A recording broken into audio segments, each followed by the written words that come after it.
right, ladies and gentlemen, welcome back to Mr. Squire's Civics and Economics class. Yes. Thank you, please, thank you. So last week we touched on citizenship. And with citizenship, we talked about the ways to become a citizen. We talked about the First and the 14th Amendment and how it applies to citizenship. We talked about the duties and the responsibilities of citizens. This week, we're diving into something a little bit deeper. You heard what I said? A little bit deeper into how the government works. And this particularly focuses on political parties. So, CE5 focus on everything from political parties. And with CE5, it will be CE5A all the way to CE5F. So that's starting from the functions of the political parties all the way down to understanding the electoral college. So this week, we're starting off with CE5A. Say what, Mr. Squire? We're starting off with CE5A. And you're like, Mr. Squire, I have no idea what CE5A means. Okay, CE5A focuses solely on the functions of political parties. Say it again. Exactly.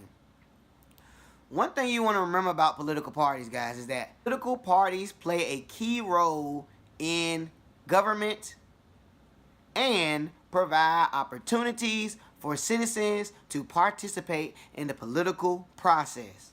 I say this one more time. Political parties play a key role in the government and provide opportunities for citizens to participate in the political process. Again, this is focused on which standard, guys? Correct. CE5A. Focused on the functions of political parties. So my question to you is, how many functions are there?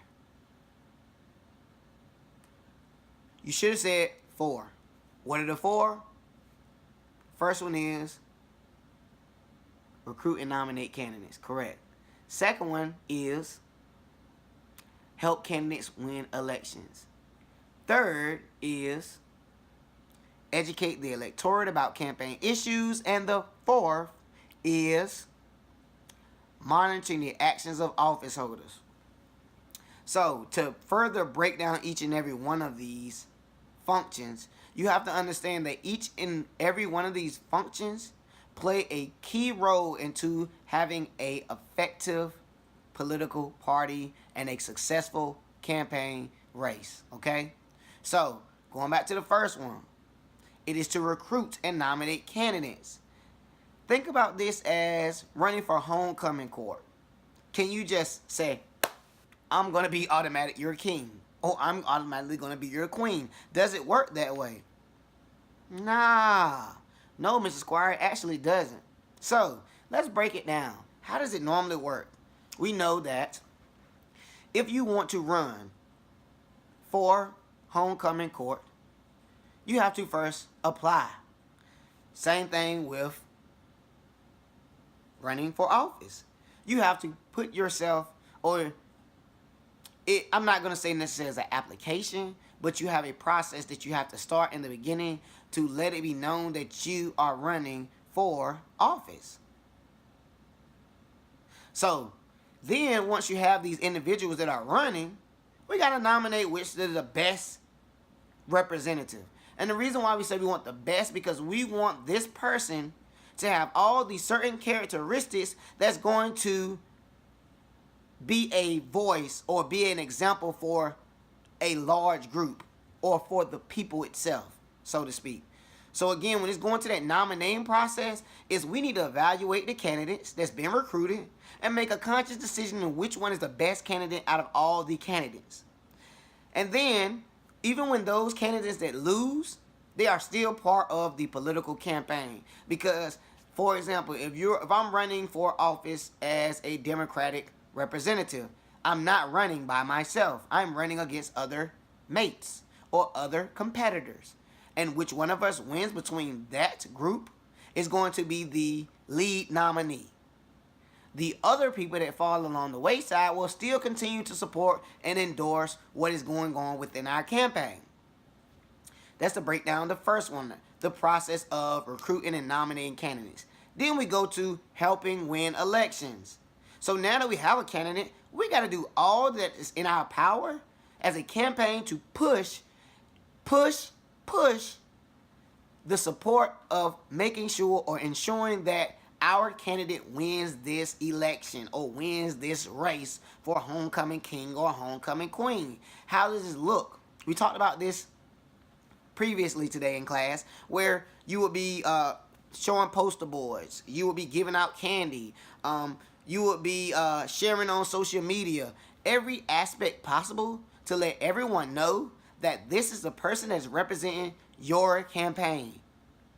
Pushing it every way, even down to giving, even if it's making cupcakes, whatever that you got to do so that the people that are voting for your candidate know, hey, this person is out here and this person is running for this particular position. After you've went through pushing to make sure that you're promoting your candidate, you got to make sure that you're educating the electorate about campaign issues. Well, Mr. Squire, I don't even understand what this means. Pretty much what this means is, let's relate to it in a school situation. So, we'll look at the electorate are individuals that represent certain sectors or each and every state within our nation. Electors, again, are representatives that represent each following state. We're going to look at those people as teachers and staff members, as well as the board. These are members that are in higher positions than the people are, that can make conscious decisions of who will be the best representative against all of the competitors. And to break it down in a simpler way on why we educate the electorate about campaign issues is because we find out from our campaign what are the issues that are going on around the world or around our county or around our city in our states. And we allow our candidate to address these issues to the electorate, as well as what are some of the solutions in solving these issues if I am chosen, or if that particular candidate is chosen to be our new representative. So, like today we talked about, just like we talked about today, one prime issue that a lot of the students were complaining about was the lunch food.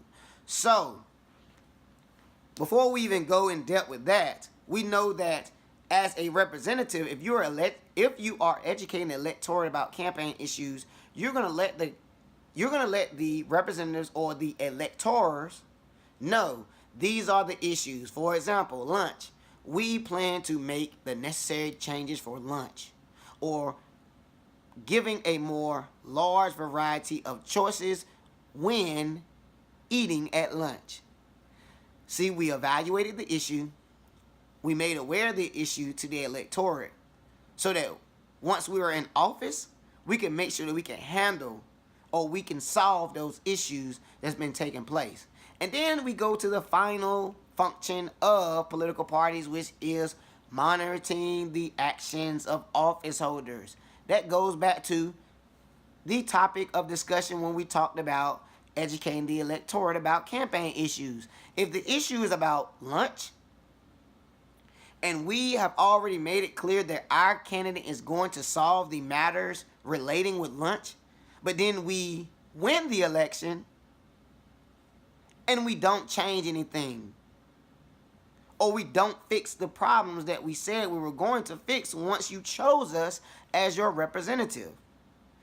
So, with that being said, we monitor actions of office holders to remind them, hey, buddy, this is what you said you were going to do for us, and you didn't do those things for us. So, we have to watch you next time when the election comes around, because we're not sure if we want to allow you to be our representative anymore, because you did not keep up to the promises that were made in your speeches. in your advertisements, in every source possible that you have shared with us on how you're going to handle those issues and make our environment better. That's why we chose you, because we knew about who you were and the accolades that you had. That's why we knew that you were a good nominee. We knew that you focused on issues that was the concern of the people.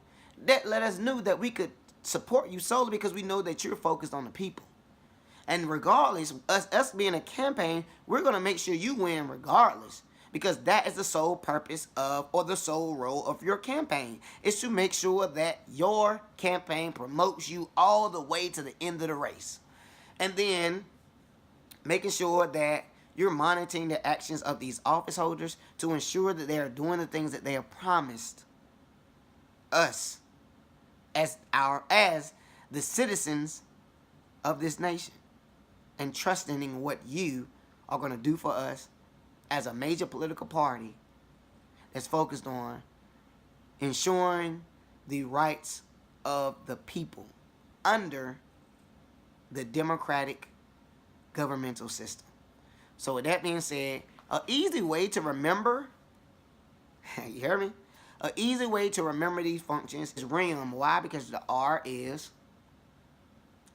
recruit and nominate candidates. Correct. The E is educate electorate about campaign issues. H, help candidate win elections. And M, monitoring the actions of office holders. So again, an easy way to remember this is through RIM. R-E-H-M.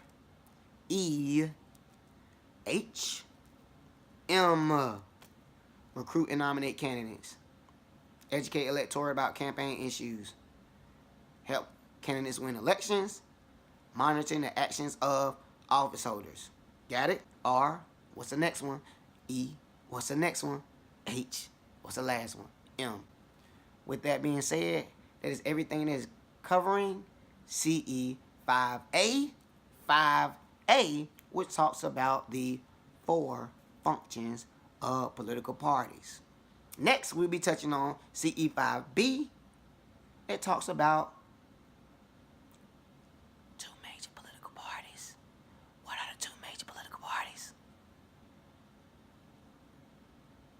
I'm going to give you a hint. One of them starts with a D. The other one starts with a R. We'll talk about it in class tomorrow.